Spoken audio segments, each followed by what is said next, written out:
Hello everyone and welcome to CET PG अड्डा।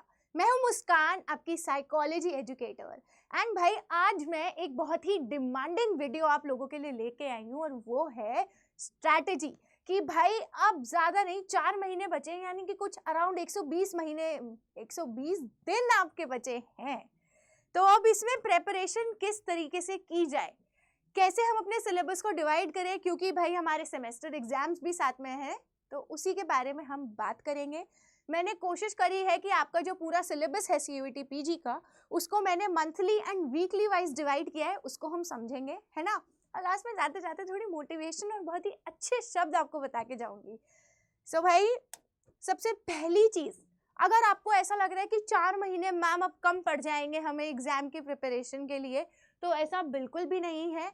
4 महीने में ना अगर आप बिल्कुल सही स्ट्रैटेजी के साथ यानी स्मार्ट प्लानिंग के साथ अगर आप चलते हैं तो आप अपनी AIR वो भी एक सिंगल डिजिट में ज़रूर लेके आ सकते हैं। 1 2 3 4 5 कुछ भी हो सकती है, लेकिन आपको प्रेपरेशन अपनी बहुत ही ज़्यादा स्मार्ट रखनी है, क्योंकि वो टाइम गया कि एक दिन पढ़ाई करी दूसरे दिन नहीं करी, ऐसा हम नहीं कर सकते हैं, है ना भाई।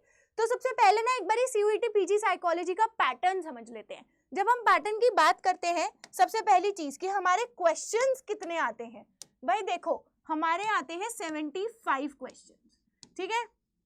अब इन 75 क्वेश्चंस में आपके नेगेटिव मार्किंग होती है। नेगेटिव मार्किंग से पहले भी आपका हर एक क्वेश्चन 4 मार्क्स का होता है, ठीक है। हर एक क्वेश्चन 4 मार्क्स का होता है, तो आपका टोटल स्कोर कितना हुआ, आपका टोटल बनता है 300, यानी आपका पेपर है 300 का, जिसमें नेगेटिव मार्किंग होगी आपकी कितनी, -1।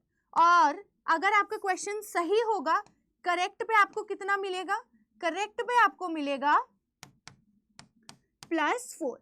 ये हमारा कुछ साइकोलॉजी का यानी हमारे सीयूईटी का एग्जाम पैटर्न है, जो आपको एक्चुअली में समझने की ज़रूरत है कि 75 क्वेश्चन आएंगे, साथ ही साथ आपको मिलेगा यहाँ पे 90 मिनट्स। कितने हो गए भाई 90 मिनट्स, 90 मिनट्स हो गए, आपको 1.5 घंटा आपको मिलेगा इन 75 क्वेश्चंस के लिए। अब देखिए आपका ये जो सीयूईटी पीजी एग्जाम है, आप ऐसा नहीं कर सकते कि आप सारे क्वेश्चंस अटेम्प्ट करके आ जाए, नहीं, ये करना अच्छी बात नहीं है। क्यों?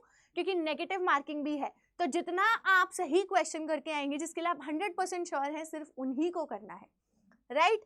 अब चलिए एक बारी सिलेबस पे नजर मारते हैं। सो भाई सिलेबस की जब हम सीयूईटी पीजी की बात करते हैं, एनटीए ने बहुत ज़्यादा कष्ट किया है और हमें सिर्फ और सिर्फ टाइटल्स, हमारे को यूनिट्स के नाम दिए हैं। वी डोंट नो कि आगे इनमें यूनिट्स में क्या आएगा, और वो हम समझते हैं। तो सबसे पहले 3 यूनिट्स आते हैं, introduction to psychology, history and schools of psychology. हमारे 3 यूनिट्स हैं। मैं कहती हूँ बच्चों इन तीनों यूनिट्स को ना कंबाइन करके पढ़ो। जब आप इन 3 यूनिट्स को कंबाइन करके पढ़ोगे तो आपको पता भी नहीं चलेगा कि भाई चलो इतने बड़े सागर में से कम 3 मछलियां तो तुमने पकड़ ही ली है, ऐसा हो जाएगा, ठीक है। आप क्या करेंगे इंट्रोडक्शन के लिए, मैंने बुक्स वाली एक बुक्स क्रिएशन की वीडियो बनाई है, आप उसे जाके देखिए, आपको पता चलेगा, ठीक है। हिस्ट्री एंड स्कूल्स जो है हमारे बहुत ही इजी टॉपिक है। हिस्ट्री में आप ग्रीक फिलोसोफर्स को पढ़ लीजिए। स्कूल्स ऑफ साइकोलॉजी के अंदर आप क्या पढ़ेंगे, जो भी हमारे स्ट्रक्चरलिज्म, फंक्शनलिज्म, बिहेवियरिज्म, ये सब चीज़ें आप वहाँ जाके पढ़िए, ठीक है। ये हो गया। फिर आता है बायोलॉजिकल बेसिस ऑफ बिहेवियर। देखो बायोलॉजिकल बेसिस ऑफ बिहेवियर एक ऐसा यूनिट है जिसमें से 8 क्वेश्चंस तो आते हैं, आप उसे भी मिस नहीं कर सकते हो। सो यार उसके लिए आपको बहुत स्मार्टली पढ़ना होगा, क्योंकि ब्रेन से भी क्वेश्चन आते हैं। उसके साथ साथ आपका एक यूनिट आता है सेंसेशन एंड परसेप्शन। उसमें जो सेंसेशन वाला जो यूनिट है वो भी आप बायो के साथ कंबाइन करके पढ़ सकते हैं। एंड परसेप्शन के अंदर आपके जिस्टाल्ट रिलेटेड परसेप्शन जो है वो सब चीज़ें आती हैं। उसके बाद आ जाता है आपका लर्निंग एंड मेमोरी। भाई लर्निंग एंड मेमोरी एक बहुत ही प्यारा यूनिट है और इसमें से भी कम से कम नहीं तो आपको 8 क्वेश्चंस देखने मिलेंगे। तो मोटा मोटा मानिए हर यूनिट में से आपको 8 या 7 मिलेंगे। ऊपर के जो ये दोनों यूनिट्स हैं इसमें से कुल मिला के टोटल में आपको 5 क्वेश्चंस तीनों यूनिट के मिला के देखने को मिल सकते हैं। अब उसके बाद आ जाता है इंटेलिजेंस, पर्सनालिटी। ये दोनों अलग अलग यूनिट हैं, इन दोनों में से भी 8 से 7 क्वेश्चन आते हैं। क्योंकि इंटेलिजेंस में क्या है, इंटेलिजेंस में भी बहुत ज़्यादा क्या है थ्योरीज हैं आपकी, और पर्सनालिटी की theories and test, personality test दोनों हैं, राइट। फिर हमारे यूनिट्स जो हैं, अब आखिरी के जो 4 यूनिट्स हैं वो बहुत लंबे लंबे हैं, एंड उसमें से स्टैटिस्टिक्स और साइकोलॉजिकल टेस्टिंग बहुत ज़्यादा टेक्निकल है, तो उसको भी आपको बहुत अच्छे से पढ़ना है, क्योंकि इनमें से भी 8 क्वेश्चन आएंगे। एबनॉर्मल और क्लिनिकल साइकोलॉजी में आपको सिर्फ डिसऑर्डर्स नहीं पढ़ने हैं, डिसऑर्डर के साथ साथ आपको क्या पढ़ना है, डिसऑर्डर के साथ साथ आपको थेरेपी भी पढ़नी है, थेरेपी इज इम्पॉर्टेंट, थेरेपी भी आपको पढ़नी है, ठीक है। लाइफ स्पैन डेवलपमेंट आएगा, लाइफ स्पैन डेवलपमेंट में जितने आपके डेवलपमेंटल थ्योरीज हैं वो आपको सारी पढ़नी है, ठीक। इसी के साथ हमारा ये हो गया सिलेबस ओवरव्यू। अब इनको थोड़ा सा डिवाइड कर लेते हैं।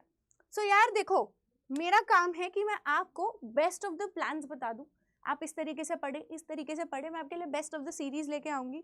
रोज हमारी 6 बजे क्लास भी होती है MCQs की, राइट। आप लोगों को भी अपना बेस्ट देना है। सो भाई सबसे पहले आपका मंथ 1 आ जाता है, जो आपका फाउंडेशन रहने वाला है।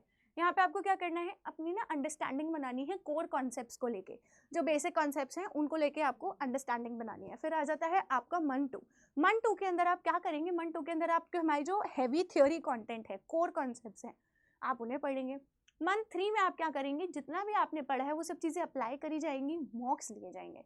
लास्टली मंथ 4 आ जाता है, जिसके अंदर आप अल्टीमेटली रिविजन करेंगे। देखो लास्ट ईयर जो एग्जाम था साइकोलॉजी का वो 31 मार्च को हुआ था, 30 या फिर 31 मार्च को हुआ था, ठीक है। सो इस बारी में हम एक्सपेक्ट कर सकते हैं इसी अराउंड आपका एग्जाम रहने वाला है।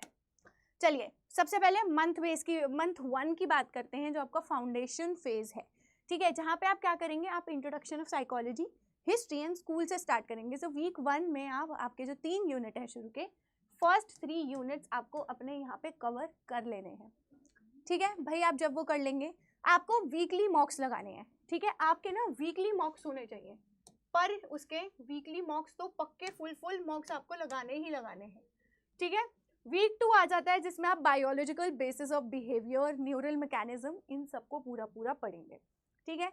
अब बच्चे अक्सर एक गलती ये करते हैं कि यूनिट वाइज तो हम चलते हैं, ठीक है। अब इसी यूनिट वाइज में जो स्टैटिस्टिक्स है, साइकोलॉजिकल टेस्टिंग है, बहुत आखिरी में दिया है। मैं कहती हूँ आपको कि आपको ये दोनों यूनिट कहीं अपने बीच में फिट करने हैं, इसीलिए मैंने आपके लिए वीक 3 में डाले हैं, क्योंकि अगर आप रिसर्च को इसी टाइम पे पढ़ेंगे तो आपकी ना एक बैलेंस बन जाएगा। क्योंकि अगर आप ये यूनिट छोड़ के जाते हैं तो आप 16 क्वेश्चन मिस कर सकते हैं, और वो हम नहीं कर सकते हैं अफोर्ड इस टाइम पे, है ना भाई। सो इसलिए वीक 3 में आप research method and statistical foundation कीजिए। अगर आप लोग चाहते हैं मैं कि कोई इसकी 1 शॉट सीरीज लेके आऊँ तो नीचे कमेंट करिए, स्टैटिस्टिक्स के लिए स्पेसिफिकली एंड रिसर्च मेथड्स के लिए पक्का लेके आऊँगी मैं। फिर आ जाता है वीक 4। वीक 4 के अंदर आप सेंसेशन एंड परसेप्शन पढ़ेंगे। अब क्योंकि आधा आपका बायोलॉजिकल बेसिस से ऑलरेडी एक एल्गोरिदम सेट हो गया है, आपने पढ़ लिया है, सो सेंसेशन में आपको इतनी दिक्कत नहीं आएगी। फिर आप परसेप्शन पढ़िए, परसेप्शन ईजी है, ठीक है। अब देखो यार, ऐसा भी नहीं होना चाहिए जब आप पढ़ाई कर रहे हैं तो ऐसा ना हो कि आप 10 घंटे पढ़ लिए, अगले दिन बिल्कुल नहीं पढ़ रहे, नहीं।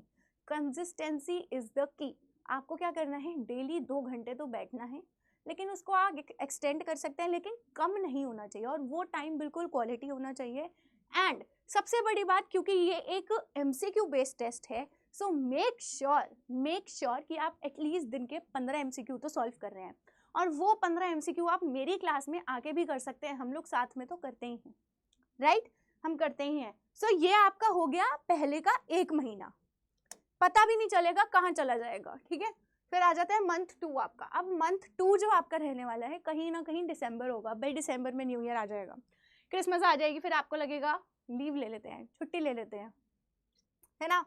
नहीं करना है, हमें एंजॉय भी करना है, साथ साथ पढ़ाई भी करनी है, क्योंकि वो बहुत ज़्यादा इंपॉर्टेंट है भाई। मैं ये कहती हूँ अभी पढ़ाई कर लो, फिर ना उसके बाद जब कॉलेज में जाओगे ना तो मस्ती करना, मतलब पढ़ाई तब भी करना पर मस्ती पे भी ध्यान देना। मैं वो बंदी नहीं हूँ यार, मैं वो टीचर नहीं हूँ आपकी जो मैं कहूँगी नहीं बस पढ़ते रहो, नहीं यार, मस्ती करना भी बहुत ज़रूरी है, क्योंकि जब बड़े हो जाओगे ना फिर वो ये याद आएगा, है ना, तो उस पर ध्यान देना है। अब मंथ 2 आ जाता है आपका, जिसके अंदर हम वीक 1 में लर्निंग थ्योरीज पढ़ेंगे, ठीक है। लर्निंग की हमारी बहुत सारी थ्योरीज हैं, गथरी है, हल है, classical conditioning, operant conditioning, tall man, हमें सारी थ्योरीज पढ़नी है। वीक 2 में आप मेमोरी पढ़ेंगे, ठीक है। वीक 1 में आप क्या कर सकते हैं, पिछला कोई एक कॉन्सेप्ट उठा के उसकी भी रिविजन कर सकते हैं। फिर वीक 2 में मेमोरी मॉडल्स बहुत सारे हैं, आपको वो पढ़ना पड़ेगा। अब क्योंकि ये थोड़ा सा कम कंटेंट है मेमोरी मॉडल्स में, तो आप क्या करेंगे, आप अपना पिछले मंथ का जो है कोई टॉपिक उठा के रिविजन करेंगे उसका, ठीक है। वीक 3 में आप इंटेलिजेंस, थ्योरीज एंड थिंकिंग, ये सारी चीज़ें पढ़ेंगे। वीक 4 में आप इमोशन एंड मोटिवेशन सिस्टम पढ़ेंगे। भाई मोटिवेशन की बहुत सारी थ्योरीज हैं, प्रोसेस कंटेंट, ये सारी थ्योरीज आपकी आ जाती हैं, ठीक है। आप क्या करेंगे, आप अपने लिए चीट शीट्स बनाइए, कंपैरेटिव चीट शीट्स बनाइए जिसके अंदर आप कंपैरिजन लिखेंगे, बहुत छोटे छोटे कीवर्ड्स लिखेंगे जो आपके एग्जाम के पॉइंट ऑफ व्यू से बहुत ज़्यादा इंपॉर्टेंट है। अब आ जाता है आपका मंथ 3। मंथ 3 जो है ये आपकी मॉक टेस्टिंग यहाँ स्टार्ट हो जाएगी, थोड़ी सी और ज़्यादा रिगरस तरीके से, ठीक है, क्योंकि अब एग्जाम को बचेगा ज़्यादा से ज़्यादा मोटा मोटा 1-1.5 महीना, ठीक है, क्योंकि सिलेबस भी कवर करना है। अभी हमारा 50% सिलेबस कवर हुआ है। वीक 1 में, मंथ 3 में आप personality theories and assessment methods को पढ़ना स्टार्ट करेंगे, ठीक है, प्रोजेक्टिव ऑब्जेक्टिव टेस्ट जितने भी है वो सब चीज़ें आप पढ़ेंगे। वीक 2 में आप एबनॉर्मल साइकोलॉजी पढ़ेंगे, जो आपके डिसऑर्डर्स आपको पढ़ने हैं। ऐसा नहीं है कि आपको उनके क्राइटेरियाज याद करने हैं, आपको पढ़ना है कौन सा डिसऑर्डर किसकी कैटेगरी में आता है, और हर एक डिसऑर्डर का एटलीस्ट आपको कीवर्ड्स पता होने चाहिए एंड डेफिनेशन पता होनी चाहिए ताकि एग्जाम में आए तो आप टिक कर सकें। सोशल साइकोलॉजी जो है आपके यूनिट का पार्ट नहीं है, आपके CUET PG सिलेबस का पार्ट नहीं है, बट क्योंकि ये दूसरे कंपेटिटिव एग्जाम्स में आता है तो मेक श्योर कि आप उसको अपने सिलेबस के साथ कंफर्म पढ़े ही पढ़ें, क्योंकि क्या होगा अभी आप उस मोमेंटम में सेट हैं, पढ़ लेंगे साथ में तो कवर हो जाएगा, तो बाकी यूनिवर्सिटीज़ के लिए भी आसानी हो जाएगी, ठीक है। Counselling, industrial and applied psychology, भाई ये भी आपको पढ़नी है, ये भी आपके सिलेबस का पार्ट है। अब आ जाते हैं आपको क्या करना है, टॉपिक वाइज अब आप अपने मॉक टेस्ट लगाना स्टार्ट करेंगे, क्योंकि हमने सिलेबस कवर कर लिया है तो अब हमें देखना ज़रूरी है कि भाई हमारे किन टॉपिक में गलतियां हो रही हैं, कहाँ दिक्कत आ रही है, ठीक है जी। अब उसके बाद हमारा लास्ट वीक आ जाएगा जहाँ पे हम सिर्फ रिविजन करेंगे। देखो जब हम बात करते हैं ना पढ़ाई की, ऐसे कम्पिटिटिव एग्जाम्स की, तो एक ये बात हमेशा याद रखिए आप कि आपको क्या करना है, आपको थ्योरीज इस तरीके से याद करनी है कि आप आंखें बंद करो तो फटफट आपको वो पॉइंटर्स, उन की कॉन्सेप्ट्स आपको याद होने चाहिए, इस तरीके से आपको पढ़ाई करनी है, ठीक है। मॉक्स लगाइए, मॉक्स को बिल्कुल नहीं छोड़ना है। अब आ जाता है कि डेली आपको क्या करना है, भाई एक्टिव रिकॉल करो। एक बारी जब आपने पढ़ लिया तो कोई भी एक PDF लो, कोई भी एक टॉपिक सोचो और उसको ना दिमाग में रिकॉल करना स्टार्ट कर दो, ठीक है। माइंड मैप्स बनाइए, विजुअल माइंड मैप्स बनाइए। मैं स्पेसिफिकली आप लोगों को चीट शीट्स प्रोवाइड करूंगी, ठीक है। ये चीट शीट्स आपके लिए बहुत हेल्पफुल रहने वाली है, ठीक। सेल्फ टेस्टिंग करो, कई बारी रिकॉल नहीं कर पा रहे हो, लिख के याद करने की कोशिश करो, ठीक है। अपनी मेमोरी को हमें एनहांस करना है। भाई देखो जब पढ़ाई करते हैं ना एग्जाम के लिए, सबसे पहली चीज़ जो आपको याद रखनी है, आपको अपनी फिजिकल एंड मेंटल हेल्थ दोनों का बराबर ध्यान रखना है, ठीक है। अब एक बारी बात कर लेते हैं मॉक टेस्ट में आपकी स्ट्रैटेजी क्या रहनी चाहिए। देखिए जब आप एक मॉक टेस्ट को सॉल्व करेंगे, करेक्ट आंसर के बाद जो बाकी के 3 ऑप्शन बचेंगे उन पे भी आप ध्यान देंगे, ठीक है। उसके बाद आप क्या करेंगे, आपको देखना है कि कौन कौन से क्वेश्चंस बार बार रिपीट हो रहे हैं। आपको किस पे ध्यान देना है, आपको अपने रिपीटेड क्वेश्चंस पे ध्यान देना है, ठीक है, कि कौन से रिपीट हो रहे हैं। इसमें आपको देखना है करेक्ट वंस, ठीक है। फिर आपको देखने हैं कि कौन से बार बार रॉन्ग हो रहे हैं, ठीक है। ये जो रॉन्ग वाले क्वेश्चंस हैं यही सबसे ज़्यादा इंपॉर्टेंट है, इन्हीं पे आपको ध्यान देना है कि क्या क्या इसमें ये गलत क्यों फंस रहे हैं। इस चीज़ पे आपको बहुत ज़्यादा ध्यान देने की ज़रूरत है, ठीक है। इस तरीके से आप मॉक टेस्ट करेंगे एंड मॉक टेस्ट आप टाइमर लगाएंगे, ठीक है। टाइमर लगा के आप मॉक टेस्ट सॉल्व करेंगे, एक्यूरेसी बढ़ेगी। टाइमर लगाएंगे आप मॉक टेस्ट लगाने के लिए, और उसके साथ साथ आपको किस चीज़ पे ध्यान देने की ज़रूरत है कि भाई ऐसा ना हो कि आप तुक्के लगा रहे हैं, नहीं, क्वेश्चन को रीड करो, 2 बारी रीड करो फिर आंसर करना है आपको, ठीक है। So read twice, make sure आप 2 बारी कम से कम पढ़े। अब भाई मेक द जंप, आपके ऊपर है, अब आप कूदना चाहते हैं या नहीं, ठीक है।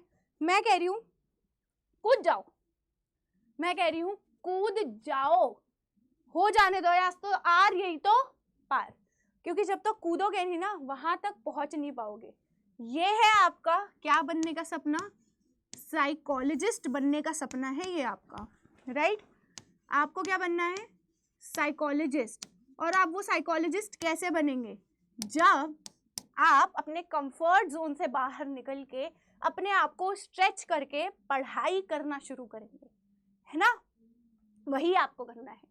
तो भाई जितनी मेहनत कर सकते हो ना करो, डेली मॉक्स लगाओ, डेली 15 से 20 MCQ सॉल्व करो, रिविजन करो, ठीक है। और देखो सबसे पहली चीज़ क्या होती है, संगत, हमारे आसपास की सराउंडिंग। तो आप अपने आप को ऐसे इन्वायरमेंट पे सराउंड करो, भाई मस्ती वाले दोस्त होना भी ज़रूरी है, साथ में आप अपने साथ ऐसे दोस्त भी रखेंगे जो पढ़ाई करते हैं, यानी कि जो किसी कंपेटिटिव एग्जाम के लिए पढ़ाई कर रहे हैं, क्योंकि जब आप एक ऐसे एनवायरनमेंट में रहेंगे, आपके पास ऐसे दोस्त होंगे, तो आप बेटर परफॉर्म करेंगे, आपके ऊपर भी आपको रियलाइज़ होगी अपनी एक रिस्पॉन्सिबिलिटी, वो चीज़ आपको ध्यान रखनी है। बाकी कभी भी कहीं भी कोई भी डाउट आता है ना, आप मुझे कभी भी टेलीग्राम पे मैसेज कर सकते हैं, मैं आपको रिप्लाई करूँगी, ठीक है। मिलती हूँ मैं आपसे नेक्स्ट वीडियो में। आई होप आपको सारी चीज़ें पसंद आई होगी। And finally exam day strategy, भाई एग्जाम डे वाले दिन तो मैं आपको मोटिवेशन दूंगी, पर थोड़ी सी अभी और दे दूं आपको। तो भाई आपको क्या करना है, आपको ना अपने बिल्कुल ऐसे छोटे क्रिस्प नोट्स बनाने हैं जो आप एग्जाम से एक दिन पहले पढ़ाई करेंगे। मैं नहीं चाहती हूँ आप एग्जाम वाले दिन इतना ज़्यादा रिविजन करें, हैवी कंटेंट हैवी दिमाग के साथ हमें पेपर देने नहीं जाना है, ठीक है। हमें नया मटेरियल कुछ भी याद नहीं करना है, जो पढ़ा है उतना ही रखना है, ठीक है। हमें क्या करना है, हमें रिलैक्सेशन माइंडफुलनेस प्रैक्टिस करनी है। आप जिम जाते हो, आप मेडिटेशन, योगा, जुम्बा, एरोबिक्स, जो आपको पसंद है वो करना है। उससे क्या होगा, आपकी बॉडी रिलैक्स होगी। आपको इन सब चीज़ें पे ध्यान देना है। एग्जाम के दिन आपकी लोकेशन, टाइमिंग, एडमिट कार्ड, ये सब चीज़ें आपको अपने साथ लेके जानी है, ठीक है। उसके बाद लास्टली आपको किस चीज़ पे ध्यान देना है, अल्टीमेटली मॉक टेस्ट लगाने हैं, रिविजन करना है, एंड जो एमसीक्यूज आपके गलत हो रहे हैं आपको उन पे ध्यान देना है, क्योंकि क्या पता एनटीए वही क्वेश्चंस दे दे, ठीक है।